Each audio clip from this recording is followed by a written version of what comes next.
Hey, what's going on, everyone? This is Mitch. Good Friday morning to you all. I hope you guys are waking up and having a wonderful start to your day, and I hope everyone's been having a great week out there as it's coming to an end, and we're about to head off into a very active weather weekend in regards to severe weather. But the first thing we'll focus in on is today's weather. We'll speak on current conditions, the latest outlooks. We'll get very detailed on that Storm Prediction Center outlook for you folks, and we'll show you how a pretty large area of the country at least runs a risk of strong to severe thunderstorms. So we'll do that, then we'll break down the country section by section. We're really going to zoom into a lot of individual states. I'm not going to have a timestamp up for each state. I've done that in the past. I typically do that when we have more of a severe weather outbreak. Not really expecting that today, but like I said, a pretty large area of the country at least runs a risk of severe weather. But say if you live in the south central U.S., I have a timestamp up for that. States like Texas, Oklahoma, New Mexico, Colorado, Kansas, Arkansas will all be included in that. Southeast, like Alabama, Mississippi, Tennessee, Kentucky, North Carolina, Virginia. You guys will be included in that. You get what I'm saying. So just utilize those timestamps if you're not really worried about another section of the country you don't live in. Don't blame you one bit, but we're going to get very detailed like we always try to do on this channel. After we get done talking about today, we will speak on the days to come. Guys, we got a lot of active weather on the way. I mean, we got a very large slight risk tomorrow. I think we'll get an upgrade to another category at some point over the next 24 hours.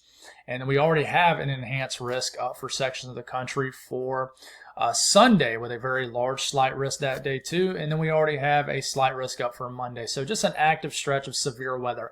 Outbreaks, I don't see it. But certainly could have just nasty rounds of thunderstorms. In fact, we're getting one right now in Oklahoma. We'll round the video off by giving you guys an update on the tropics, but won't get super detailed on that just because I'm not seeing anything too concerning. So if you guys have not subscribed, certainly consider doing that. Like the video if you like it. And if anybody has anything that I can pray about or pray over, please put it in the comments below. Let's get rocking and rolling. So right now, it's pretty active across Oklahoma. We have a line of storms, and this is what the pattern supports. Just initially, maybe supercells, discrete supercells, and then they all grow upscale within a couple hours and form into just nasty lines of storms, what we call MCSs or mesoscale convective systems. And sometimes you have embedded tornadoes in this, and this one's no different. We have tornado warnings, just radar indicated as of right now, from what I'm seeing, but we have embedded tornado warnings, embedded spin-ups in this line of storms, and of course the entire line going through Oklahoma right now is severe warned just about, even some flash flood warnings. That's another storyline, is a lot of flooding risk, because a lot of these areas of storms are going over some of the same areas, but a lot of rain up here in the upper Midwest, just kind of moving about, and we got rounds of showers, even some rumbles of thunder across areas of the Northeast. Got an area of storm activity that's now fully moving off the Carolina-Virginia coastline. This delivered a very wet couple days across the Carolinas, and thankfully that's moving on out. It was nice to see some sunshine here in central South Carolina, which is where I live, yesterday. Felt like we hadn't seen it in a while. A little bit of energy moving across the central Rockies, but that's current conditions. We'll stop this and move forward. Watches, warnings, and advisories. We have flood watches up in the green counties, so areas in the middle of the country. And then sections of the Northeast, like southern New England, a lot of rain on the way. A lot of rain's already fallen over the last few days. And then we got severe thunderstorm watches up across areas of Oklahoma. This is this ongoing stuff right now. We got warnings, we got flash flood warnings, we got tornado warnings. Moving forward here and looking at the Storm Prediction Center outlook here. Now, a pretty large, and I'm going to show you sections of the Northeast too. Just going to focus in on this, and then we'll jump to the Northeast as far as you guys' outlook. But the Storm Prediction Center outlook here has a bimodal enhanced risk, including sections of southeast Colorado, southwest Kansas, very small section of Oklahoma. This looks just like the outlook yesterday when they made an upgrade and a change. But we also have an enhanced risk for sections of Texas into areas of New Mexico in this region. Slight risk goes from Denver down to like Fort Stockton, all the way through Oklahoma, southern sections of Kansas, southern Missouri, most of Arkansas, almost all of Tennessee and Kentucky, northern Alabama, Mississippi, and areas of northern Georgia. This does get into southern areas of Indiana and Illinois too, which we'll break down also. So what's driving this? The tornado threat, a 5% risk. Remember, we had the upgrade yesterday to a 10% risk, and we had some wild-looking tornadoes in New Mexico and even portions of Texas yesterday. But 5% risk of a tornado in the Brown area, 2% risk that stretches all the way into the mid-south and just east of the Mississippi. Now, don't ignore this. These little complexes of storms in these areas could produce a spin-up. And then the wind threat, widespread threat of damaging winds. If you live in that yellow area, that is a 15% risk of winds exceeding 55 to 60 miles per hour. Now, looking at the hail threat, there is a 30% risk in both red areas of hail exceeding 1 inch in diameter or larger. This is what's driving the enhanced risk currently. And then in the yellow area, there's a 15% risk of hail exceeding 1 inch. And then in the black outline region, that is a 10% risk of hail exceeding 2 inch in diameter or larger. So there is a risk of significant sized hail for today. Now, let's talk about the Northeast. The marginal risk does extend all the way up into southern areas of Maine, including all these areas in the dark green region. But we do have a slight risk, level 2 out of 5, for areas of southern New England.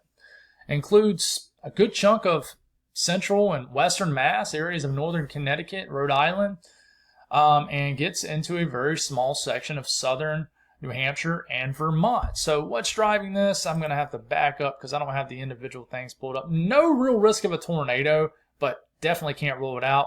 It's really the wind threat that's driving this, the slight risk up here in southern New England. And the yellow, that is a 15% risk of winds exceeding 55 to 60 miles per hour. The hail threat, not very high, but it's really the damaging wind threat that's driving this. Now, there is a flash flooding threat, kind of a trio, if you will. This area, and this area all have a 15% risk of flash flooding occurring. So I'll try to remember to pull up the graphics for how much rainfall could happen when I break down these individual states, but sometimes I forget as I move through. Looking at the southeast here, just a broad look because I might miss a couple areas, but starting off this morning, as we take it to about the afternoon hours, what you see here is just pop-up, run-of-the-mill type activity in Florida and really Alabama and Georgia too. A little bit of activity in the upstate of South Carolina, but this is the energy right here that we need to be the most aware of, I would say.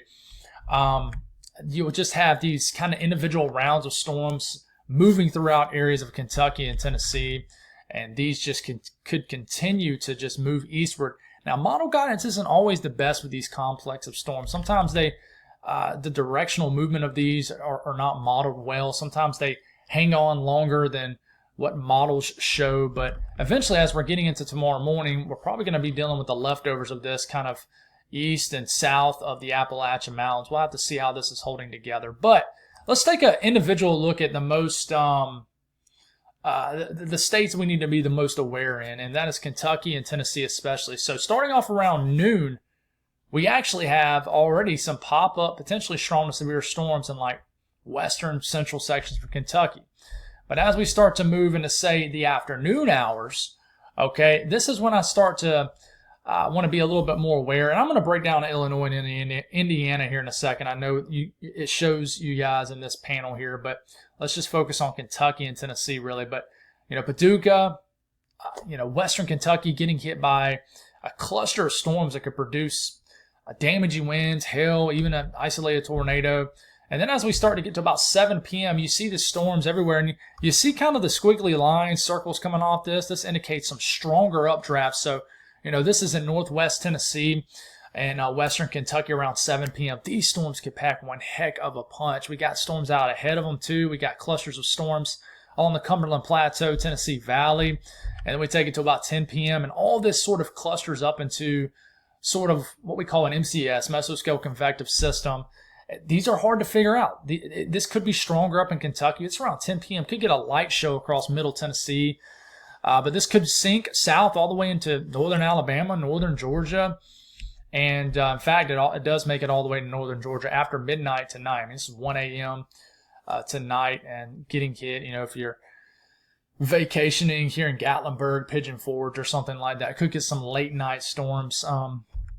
But these continue just to head off to the east, and by the time we're waking up tomorrow morning, maybe some calmer conditions. Now, let's take a look at how much rainfall could happen in this area over the next 36 hours or so. Good bit of rain, guys. I mean, 1 to 2 inches of rain in the purple areas. Nashville could get about an inch, so good bit of rain in these areas for sure. Now, we drop it down to Alabama and Mississippi, starting off around mid-morning, not a whole lot going on. This will be a tricky area, I think. We jumped to about 4 p.m. We got some storms from Meridian up to Tuscaloosa, and then we take it to about 6 p.m. Any Friday night activities you got going on out here in the deep south, there's just going to be some isolated, maybe some scattered thunderstorms, but I don't think these are going to be modeled well. But we take it to about 10, 11 p.m. This is where we have to watch our neighbors up here in Florence, Huntsville for a line of storms. Not being modeled as very aggressive up here based off the HER model, but it could end up being a little bit more intense than what's being modeled here. We get to the early morning hours and some storms are possible. Moving into areas of northern Georgia, could get some early morning boomers here in Atlanta points north, so we'll be aware of that. But moving forward here, just to kind of take a quick look at Virginia, North Carolina, I don't think it'll be very active in these areas most of the day. I do think we could have a little bit of northwest flow up here and say Virginia, so an intense storm could be possible up in Charlottesville. Could have some storms firing off here, the mountains and the foothills. More isolated activity everywhere else. Like literally just looks very pop-up in nature, very isolated into the foothills, Piedmont of the Carolinas and Virginia. But, as we're starting to move into late at night, more energy will begin to move over the mountains. So could have a little bit more in the way of some activity after midnight tonight. Could get some rain in the mountains of North Carolina. But outside of that, the one thing I'll watch for here as we're waking up tomorrow morning is we could have a stronger line of storms than what's being modeled. We just have to watch to see how all this energy west of the mountains holds together east of the mountains. So up here in the northeast, let's exit out of that. One thing I'm trying to get in the habit of doing is exiting out is killing the tabs once I'm done with them. I'm going to try to do that more. I think it'll help my computer run a little bit more, a little bit better. But starting off this morning across the northeast, we do have some showers and downpours, but as we get to about midday, early afternoon, it's around 1 to 2 p.m. We got widespread showers and storms in the eastern half of Ohio, PA, areas of Virginia, rain and storms across New York, Vermont, New Hampshire. And then we could begin to get a lot of heavy activity across Massachusetts, Connecticut, lower sections of New York, widespread activity across PA.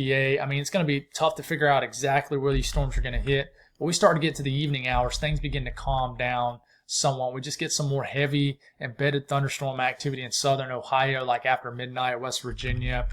And I mean, as we're waking up tomorrow morning, we could continue to wake up to just heavy rain, clusters of heavy rain and storms. But just taking a closer look at some of these areas, some of the areas just a little bit more zoomed in, like PA. There is a marginal risk in these regions. I could see an upgrade to a slight risk in PA. There's a lot of storm activity in Pittsburgh and State College, and just kind of taking a closer look here. 6 p.m., 7 p.m., 8 p.m. shows a cluster of storms slamming State College. Some storms down over there in eastern sections of the state of PA. Philadelphia could get a stronger severe storm, but we take it at 9, 10, 11, 12, 1 a.m., 2 a.m., 3 a.m. So definitely a stormy afternoon, evening across the state of PA and even into New York. But a closer look at the slight risk areas, starting off around 1 p.m. I mean, right off the dot, shows some storms around 3 p.m. and near close to Albany. Has a nasty pop-up storm around Hartford. But just be careful. This is 5 p.m. Shows a lot of storm activity across just southern New England, especially the areas highlighted in that level 2 out of 5 risk. Springfield, Hartford, Waterbury, down to maybe even New York City. But the storms will be the most intense just inland in this area right here. And these can pack a punch. I wouldn't even be surprised we get a spin up, just a weak tornado. But 8 p.m. does show some storms in northern New Jersey, New York City. So we'll certainly be aware of that. And then as we start to move into the evening hours, late night hours, things begin to relax somewhat. But taking a look at the south central U.S. here, we obviously have this nasty cluster of storms going through Oklahoma right now. These are popping off tornado warnings, severe thunderstorm warnings. But this energy will spin. Might get a little bit of a MCV, mesoscale convective vortex, a little spin here. Sometimes this aids and a higher tornado threat. But as we're starting to get into about midday, early afternoon, the leftovers of this energy will surge throughout Missouri and then move across southern areas of Illinois and Indiana. We'll talk about those areas here in a few minutes. But moving forward here, this is when we have to watch more storm activity in eastern Colorado and just the central and southern high plains, and all this stuff will have an opportunity to kind of grow up scale once again. And once again, we are waking up to a very stormy morning across Oklahoma, northern Arkansas, southern Missouri for tomorrow morning. But just a closer look at some of these states here. We'll speak on Colorado first, starting off around midday, 12 p.m. We'll take it to 1 p.m., 2 p.m., 3 p.m., 4 p.m. This is 3 p.m. Let's stop here. Look at this storm down here in southeast Colorado. This could pop off a tornado. And then we got some storms just into eastern sections of Colorado.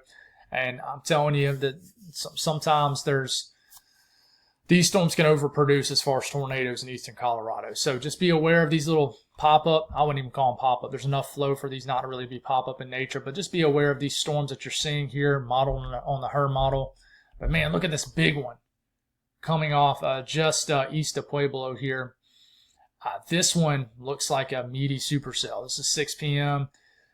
Pueblo between Lamar here. This one could produce, and I mean that's why you have the 5% risk. And I guarantee you, there's a lot of storm chasers probably eyeballing this storm here.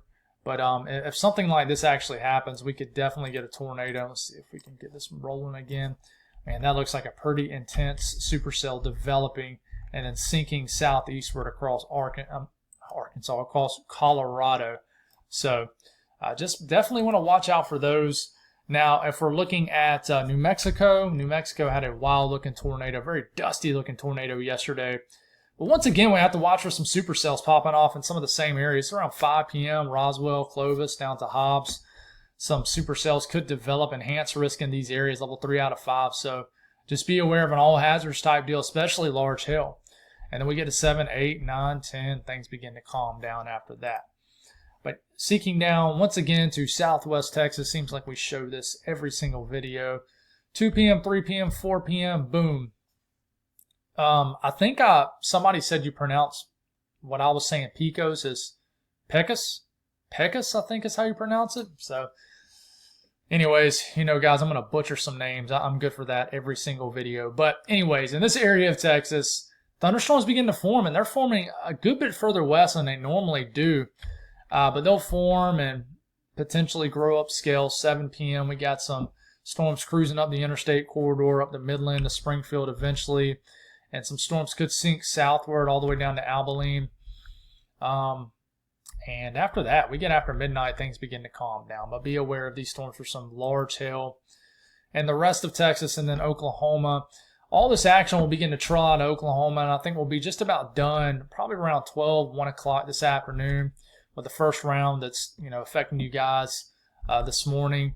And then we start to get into the early to mid-afternoon time frame. And this is when we have to be mindful of some really nasty storms here in Lubbock, Amarillo, and surrounding areas. For example, around 5 p.m., it has this intense storm in Lubbock, but it very well could be up in Amarillo. And this looks like a pretty nasty supercell at first, and then it kind of goes to sort of a semi-discrete look, and then they begin to grow up scale, and we could get just another cluster of intense thunderstorm activity across the northern areas of Texas. This is 9 p.m. There's that cell showing up in Colorado. We'll get some storms in southwest Oklahoma. This could be a little bit of a flooding threat. And then that cell is going to try to sneak into the panhandle of Oklahoma. So watch out in Guyman. 11 p.m. It has a very intense supercell somewhere in the panhandle of Oklahoma. Is that exactly what's going to happen? I'm not quite sure, but we get to about midnight, we get to 1 a.m., 2 a.m., we got just storms everywhere, but we have another developing intense line of storms after midnight in northern sections of Oklahoma. And then these will begin to these will continue to sweep across the northern. It feels like deja vu. It feels like this is exactly what I said for the Oklahoma tab in yesterday morning's video, but a lot of heavy rain, storm activity, 5 a.m., 6 a.m., 7 a.m., 8 a.m. So a lot of activity in this area, and there's a couple things that I'll look at here. First off, let's look at how much rainfall could fall between now and the next 36 hours or so. There will be kind of an avenue of 2 to as much as 2.5, 3 inches of rain in this region here. So a lot of rain could fall. And one thing, exit out of all these, one thing I want to look at here too is I'm going to pull this up on the fly. is the updraft Felicity swath in this region. So let's look at this. Let's look at Oklahoma. And yeah, so it's picking up on some of the morning stuff, but once again shows intense updrafts. Now, I want to reiterate this, just because you see slashes of colors on your screen don't mean there's a high probability of a tornado. This doesn't just reflect tornado potential. I mean, it does, but it also reflects just intense updrafts. It's exactly what it's supposed to be looked at as. So this tells us, hey, very large hail, damaging winds, just where your most intense thunderstorms are. And it really likes northern Oklahoma, getting a couple cells you have to watch in the panhandle of Texas and Oklahoma, and then of course we'll break down here Kansas here in a second. But moving forward here, and speaking of Kansas, starting off around 3 p.m., so we're skipping well ahead. We'll watch out for some pop-up activity, nothing too crazy. But it's really southwest Kansas that we will have to watch out for. If you live in the extreme southwest sections of the state, 1 or 2 intense supercells could move into the state later this evening. I mean, this is 10 p.m., has that intense cell that we talked about for Colorado, moving for a few hour period into southwestern areas of the state, and just more so heavy rain moving across areas in northwestern sections of the state. But this is 1 a.m. We got some storms in the southern half of Kansas, and they're just kind of moving about. Could produce some very heavy rain up here. So we could continue to have intense thunderstorm activity after midnight here in the southern counties of Kansas, even as we make our way into the overnight hours. So just be aware of that. But highest tornado potential is definitely in the southwestern area of the state. Now, taking a look at Arkansas, the leftover energy from what's going on in Oklahoma will move into your state throughout the entire morning period. How much will this hold together? This is midday. Storms still look pretty strong, maybe severe in southwestern areas of Arkansas. They look like they weaken in central and northern areas of the state. But this will kind of begin to weaken, and we could get some intense thunderstorms in the northeast areas of the state. I mean, far northeast areas around 4, 5, 6 o'clock. But once again, we have to watch out for the late night hours for Arkansas. And we could get some thunderstorms 2, 3, 4 o'clock in the morning, Fayetteville, Rogers, Fort Smith, kind of the Ozarks region. And this is 5 a.m. Shows some intense thunderstorms moving across the northwestern section of the state. And then we'll greet you guys tomorrow morning across the rest of Arkansas, potentially in the form of some pretty intense storms. So just be aware of this, especially later tonight. In Arkansas, I would say be aware this morning through midday. Things will relax for your evening hours more than likely. And then we get into the late night hours and things could pick up again. And then Missouri. Kind of the northern edge of these storms will affect you guys in the southern counties of Missouri. Missouri's been very active lately as far as tornadoes. We had another one just outside of St. Louis earlier this week. But this is midday. We got some storms trying to make it all the way up into St. Louis. They eventually move into southern sections of Illinois and Indiana. But we take it all the way to 3, 4. Watch out for some cells close to the boot of Missouri. These look pretty intense. Could get an isolated tornado in this region. Anything in this pattern that can become discrete will have the potential to produce a tornado. But that's the thing, is a lot of times in this pattern, you don't have a very discrete setup. A lot of flow. This kind of prevents isolated discrete activity sometimes. But the boot of Missouri looks pretty active. If you live here, 4, 5, 6 o'clock, could get pretty active later on this evening and such. And then we get into the overnight hours, and the same stuff that will impact Oklahoma, Kansas, northern Arkansas. We'll try to sneak into Joplin, Springfield in the wee hours of the morning tomorrow morning. So rainfall in this area, let's see. Next 36 hours, the southern half of Missouri, good for 1 to 2 inches of rain between now and 7 p.m. Saturday tomorrow. So the north central U.S., just a lot of pesky shower activity across the upper Midwest. Minnesota, Wisconsin to the UP. UP will just get some rain this afternoon, this evening. And the big area to watch here, honestly, as far as high impact weather, I would say is southern Illinois, southern Indiana. As you can tell, some storms moving across this area down here. And we could get some storms here in western Nebraska Outside of that, guys, I mean, just some showers out and about. Nothing too crazy. But if we do take a closer look at Indiana and Illinois, we take it to about 2, 3 p.m. We got some storms slamming southern areas of Illinois, damaging winds, large hail. Cannot rule out a spin up with these storms, but this is 2, 3, 4 o'clock, so pretty early in the day. These storms are hitting Carbondale, St. Louis, all the towns in between. Evansville, you guys could get some storms 3 to 6 p.m. sometime this afternoon to this evening. These storms could even impact like Louisville. I know that's in Kentucky, but storms could get as far north as Bloomington. We get a 7, 8, 9. Storms could make it up to Indianapolis around 9 p.m. tonight. And then we get into the overnight hours and things begin to simmer on down. And then we look out west. Things look pretty chill. I mean, some energy is in Wyoming right now, but this will move out. We could get some more storms in southeast Wyoming later on this afternoon to this evening, and they could hit severe limits, but I wouldn't anticipate any significant severe weather threat. Elsewhere across the Rockies and the western U.S. looks pretty quiet, so nothing to really speak on. Temperatures across the eastern U.S. today, typical early summer type stuff. I mean, nothing too crazy one way or the other. I mean, we're going to get into the 80s all the way up into the big cities of the I-95 corridor up in the northeast. Southeast, typical early June type heat, 80s, low 90s, high humidity. Nothing unusual, honestly. And then the western U.S., kind of the same deal. Just nothing unusual at all as far as temperatures and stuff. So moving forward into Saturday, we could get an enhanced risk. I know this chops off some of Missouri because of the outline here, but slight risk does get all the way into central Missouri.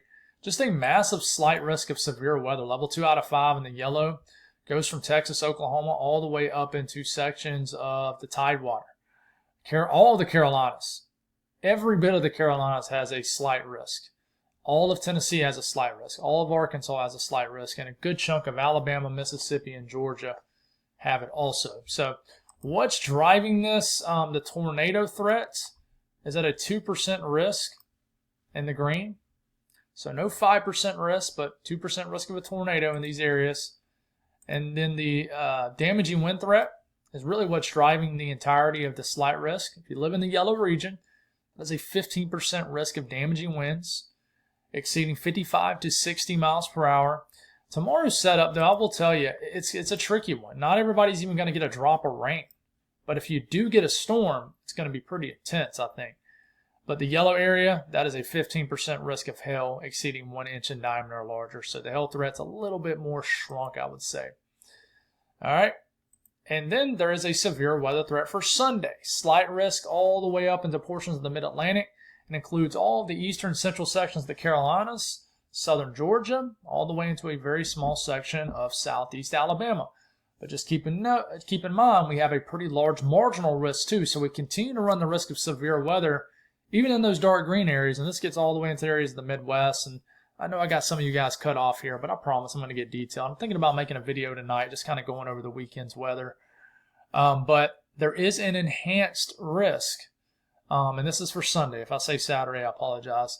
Sometimes it's easy to get these days mixed up. Enhanced risk for Amarillo, Lubbock, and including northern areas of Texas, southwest areas of Oklahoma. Level 3 out of 5 already up for Sunday across these orange areas. And then we have the yellow area out here to a slight risk, level 2 out of 5. So what we know right now is that, there's already a 30% risk of severe weather in the red area. Yellow area, 15% risk of severe weather. But it's already a pretty large 10% risk of significant severe weather for Sunday across the black outline regions with the black dashes. So moving forward here and looking at Monday, we already have a slight risk up for areas of the deep south. States like Arkansas, Louisiana, Mississippi, and Alabama. Level 2 out of 5 risk of severe weather.